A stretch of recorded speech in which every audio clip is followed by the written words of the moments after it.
Нежность, присущая всем, даже птичкам. Как селезень голубку ласкает.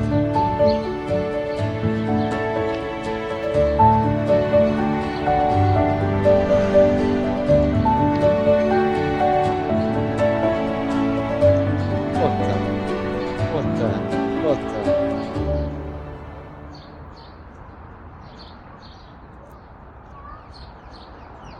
Сладкая парочка.